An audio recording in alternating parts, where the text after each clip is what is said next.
Hi everyone, thanks so much for coming to the second in this festival series of Q&As, Ask the Puppeteer. And delighted to have with us today Sarah Vigars, so please join me in welcoming her. So, it's been fabulous to have you here this festival, Sarah, because you've been doing lots of stuff at the farm, which is our sort of family day, but also down at Northern Stage, and the children and adults as well interacting with the puppets. So it's been a real pleasure having you. I wondered if we could start by talking a bit about marionettes specifically, and I guess what drew you as a maker and a performer to marionettes. And I guess what is it about them that makes you work in that medium? Yeah, well, so I trained with John Roberts, who is a marionette maker. Some of you may have heard of him. He's based down in Devon, which is where I'm also based. So he was just down the road from me, and he runs his courses in marionette making, which some of you might know about those. So that was my first encounter with marionettes, was meeting John and doing some of his courses. And I then had the opportunity to work as a maker and puppeteer on a marionette show with him. That was a few years ago now. It's sort of 2015 kind of time. What was that show? It was called Monkey. It was based on the Chinese legend of Monkey King. Mostly toured to sort of schools and village halls, and actually we did festivals as well. I did all sorts. And that was a marionette show. He doesn't always do marionette shows, but partly because to do a touring marionette show, because of if you're doing a show with a full cast of characters as marionettes, there's an issue with sight lines. Having them high enough to see the having the puppets up high enough means that the puppeteers have to be even higher, so you have to build a marionette bridge, which is a platform for the marionettist to operate from. And putting up the bridge and taking down the bridge is quite a lot of work for every show, which is one of the reasons you see less marionette touring shows. And transport and all of that. Yes. Yeah, if you imagine a sort of standard get-in for a show, a touring puppet show, and then add another hour just to deal with the marionette bridge. So you toured with that show and got the bug for marionettes? Kind of got the bug for marionettes from that, yeah. And it's funny because I didn't think that I was specifically interested in marionettes until I worked on that show, and it will sound really nerdy, but there's something really satisfying about once you learn to operate a marionette. It's really satisfying and addictive. So that was kind of the seed, I suppose. But there wasn't a direct transition from that to my own work. It was more gradual, I'd say. But that was the start. Were you did you have a different making practice with puppets before that? Yeah, I've been sort of working partly as a puppet maker, partly I've done quite a lot of prop making around. I was doing a lot of prop making for theatre shows around that time as well. And I was doing a lot of community arts projects. I was a bit of everything. I was a kind of sort of jack of all trades style artist, doing bits of puppetry, bits of just running craft workshops for kids, bits of that, everything. And then it was actually, and I was practicing my wood carving, which I'd learnt from John on his courses. So it was sort of bits, that gradually layered up. And then I think it was 2019. It was actually just before COVID. I successfully got a Develop Your Creative Practice grant from the Arts Council, and that I decided with that I was going to challenge myself to make something. Stretch my making abilities and sort of try and draw together all the things I'd learned, like wood carving, and I thought, you know what, I'm going to try and make a marionette that's kind of a bit different from what I've seen before, and different for me, and Yes, and you've really found a niche with that led these. To the first of those. Yes, with these beautiful bird puppets. I'm going to open the floor to questions soon, so do be thinking of questions as we're having this conversation. But yes, tell me about that kind of creative practice grant and kind of how this this form of marionette came about. I think, yeah. So I mean, so it was an interesting one in that I got the grant and then COVID happened. Yeah, yeah. And so the grant, I'd sort of intended to make a complex marionette from the grant. And then COVID happened. I didn't have anything else to do. So it sort of carried on, which I don't know if that makes me very sad or very cool either way. I guess in a way it was, so I'd seen, so John Roberts, who teaches marionette making, the sort of control system you learn from that and the sort of joints and assembly you learn from that are usually for a human figure puppet. Yeah. He's written a book about how to make a marionette, which is brilliant. It's a brilliant how-to guide, but it's a human figure.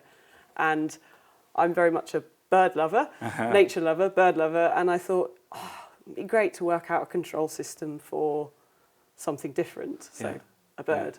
And particularly, I guess I thought birds lend themselves well to marionettes as a form because they have that anti-gravity feeling. So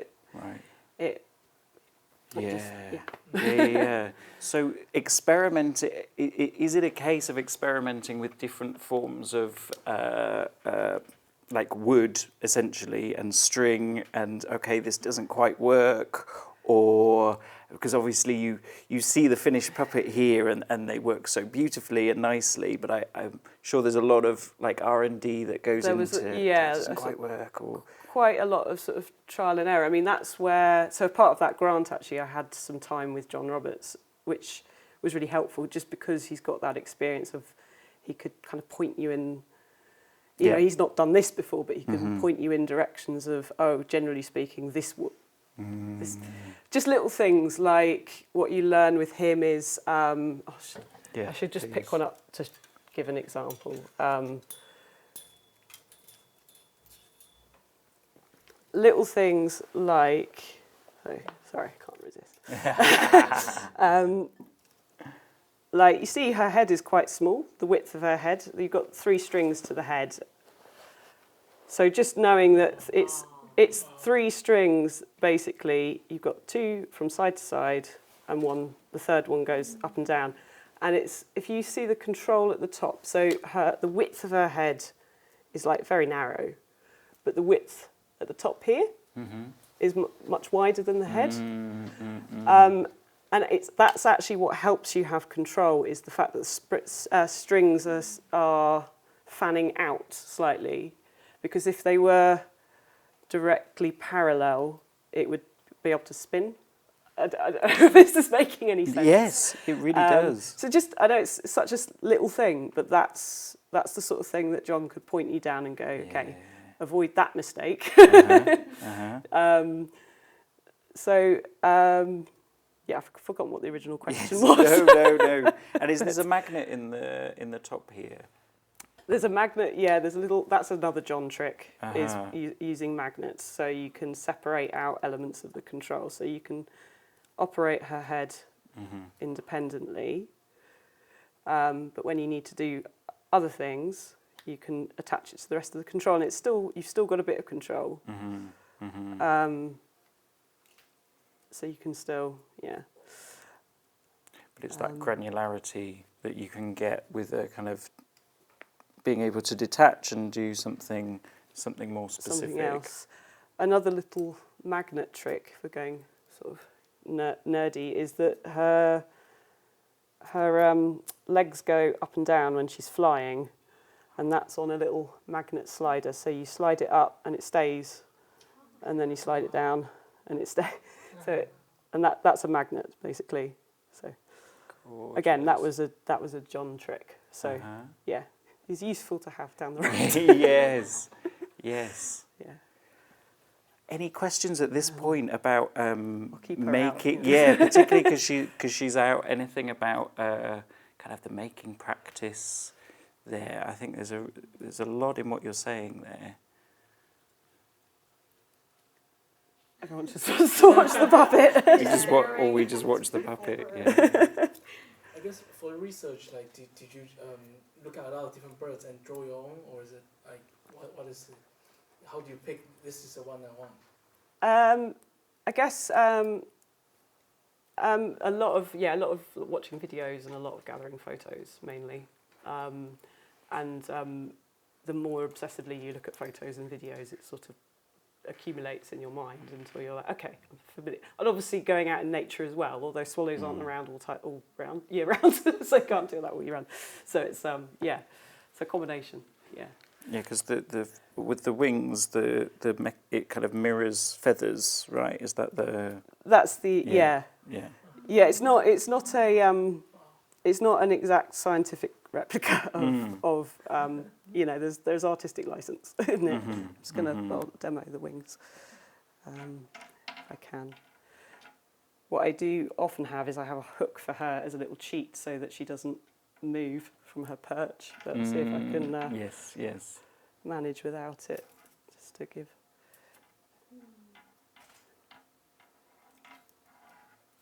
She's wobbling around a bit there, but there you go. Yeah. And then we do a little swoop. Yes. Gorgeous. Well, thank you very much for showing us that. So I would like to ask another question, kind of about marionette practice more broadly. That it's now registered as is it an endangered art form? It's the Heritage Craft Association. They've got a list of a red list of endangered crafts. That's what it's on. Yeah. And I wonder if you could speak at all about what that might mean for the future of marionettists, young puppeteers who might want to get into marionettes, because of course there's a lot of other forms of puppetry, but it is an important art form that we need to keep alive. So I wondered if you could speak to that a little bit. Yes, I think in a way that list is quite, I think it could help the form survive because it sort of brings more attention to it. Yes. And there are little funding opportunities that might come out of that for people who want to go down that route. The future of the craft, it's an interesting one, the future of the craft, because as I already said, the touring a marionette stage is, marionette show is, it's a lot, it's logistically and time-wise it's a lot, but it's also actually tricky funding-wise, because as we all know, funding's harder and harder these days, and if anything, a marionette show is more expensive to make because of all that extra infrastructure, and I'd say they do take longer to make than non-marionette puppets because of all of this going on. So it's so the route I've sort of gone with it is kind of more the kind of elaborate busking puppet, because then your budget sort of goes into the puppets, but then the rest of the show is quite cheap. But I'm not saying that's the only way. My other kind of bug I've got, and I haven't fully explored this yet, is I actually think there's a great potential to do film with marionettes. I think there is a appetite at the moment, just in general, for handmade craft and for kind of, whilst everything's going down the AI route, I think there's also a hankering with people for things that are handmade, things that are tactile. In the same way that some people still listen to vinyl rather than digital, or like the sound of cassette tapes, that's coming back like in its own niche, So I think there's a niche there for marionettes on film. It's just an idea, but I think it has potential. Yes, yes. And you found, so working as a marionettist, have you found that model of busking to be kind of the most successful way of making it work for you? I think it works for me. I mean, I think partly why it works for me is I would say I'm primarily a maker. About 70% of my practice is actually building puppets, and I work to commission for other puppeteers and theatre companies. And I have had quite a few marionette commissions the last few years, which is great. So it works for me because when I do a bit of performing, it's kind of the cherry on the cake, and it's nice that it's sort of flexible and easy to kind of just sort of pitch up and do things sort of as a kind of sideshow, I suppose. That sort of works for me as a kind of balance to my practice. But I know that there's some quite hardcore marionettists out there who really want the touring shows to continue. That's interesting. And I'm not saying they shouldn't, but but it is quite an undertaking in terms of So I don't know what the answer to that one is, but yes, and that dialogue of what a kind of contemporary marionette sort of practice looks like. Yeah, and how that I think progresses. that's why I'm interested in the film idea, because it's kind of changing the route for it. Maybe it's keeping marionettes alive, but maybe change its context or try a new context for it, than trying to tour it in the old way, which I don't. Some people might find that controversial. I don't know. it's where I'm kind of at. I just want to say, I could imagine your puppets in a music video very easily. Have you ever been approached about that? Well, you know, so me and my partner's a musician, and we've created a few music videos with these puppets. Fantastic. So that's sort of tick done. Brilliant. I'd love to do more of that. It could be, like mainstream artists may also be very interested because they're just so exquisite. Yeah, well, I mean, this isn't sort of confirmed yet, but I have been approached by a band called Spell Songs, which is it's a band that accompanies, if anyone's heard of a book called The Lost Words, a nature book. There's a band that sort of accompanies that book. It's a book all about nature for people that don't know what it is. And so there's a touring band who do songs about nature, and have been approached potentially combined with them on a tour as basically doing like pre-show kind of foyer performances. Because the themes tie in really well, but that's not confirmed yet. But yes, and there was an idea to have some of the puppets in their music video. So yes, that is a sort of strand as well. Yeah. I could also see you making your own films as well. This is just they're so magical. Yeah, I think I'd like to do that. Yeah, I think that's where it might be going. Another grant. Another grant. Yeah. Another question. About when you're working on commissions and then when you're working on your own thing, how that changes what you're focused on or interested in. Yeah. Yes. Because I mean, with a commission, someone comes to me and says, "I want a pigeon." I have done a pigeon. That wasn't just an example. And in another case, it was a condor, an Andean condor. In a way, it's simpler because you're not sort of overthinking, oh, okay, why am I creating a swallow and what am I going to do with it? There's that part of your brain can kind of just shut up and you can go, right, I'm just going to make a really great pigeon because that's what someone's asked me to do. So in a way, I like commissions a lot of the time because you have a brief and it kind of, you can kind of go steadier with that. So your own work is amazing, but you're more invested, which also means you get more wound up. That makes sense. I was wondering, I assume that before you get to that stage, that there's lots of kind of mock-ups and testing and maybe fiddling. What kind of materials do you use to do the figuring out? Do you try and keep it quite scrappy and cheap and figure things out with paper and cardboard, and then it gets maybe more expensive or more, like clean, legit stuff for the final? Yeah.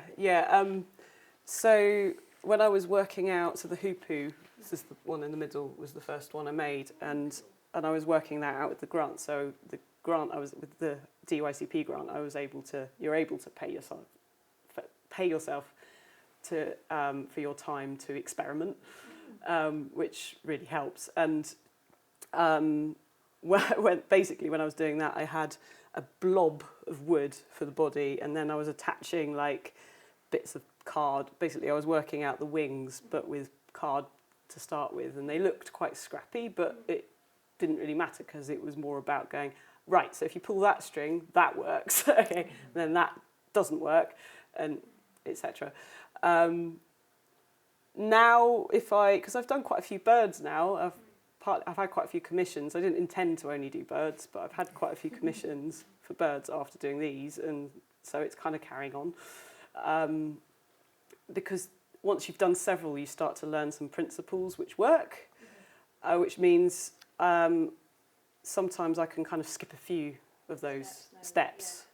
Although usually I will mock up a wing in card first to check that it folds up okay and whatever, and then go, yeah, but it's quicker than it was.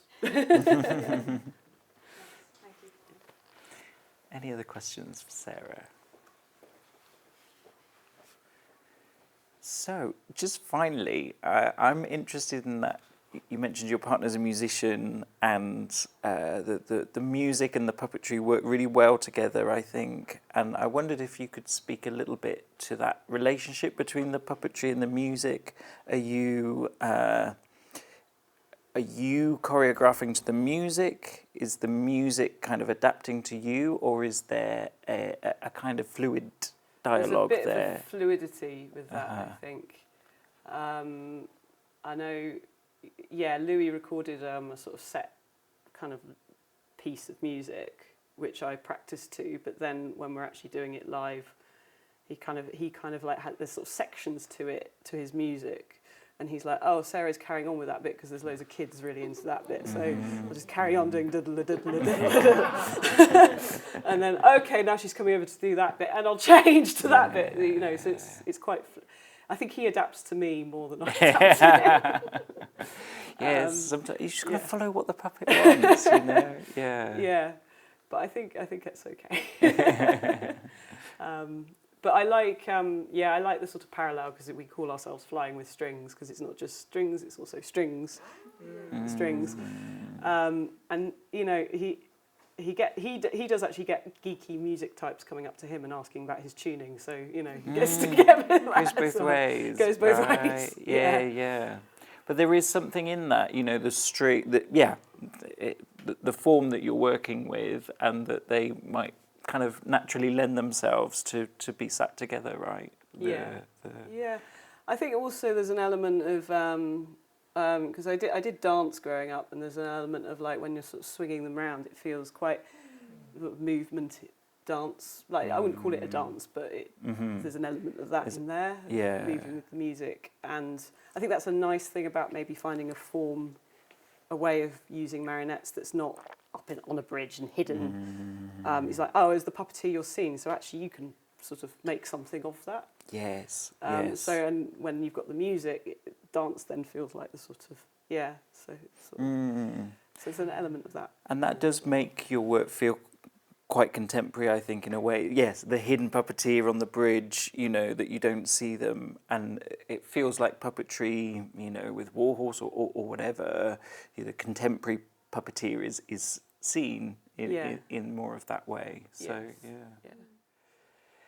So delighted to have you, Sarah. Again, please join me in thanking Sarah for an amazing Q&A.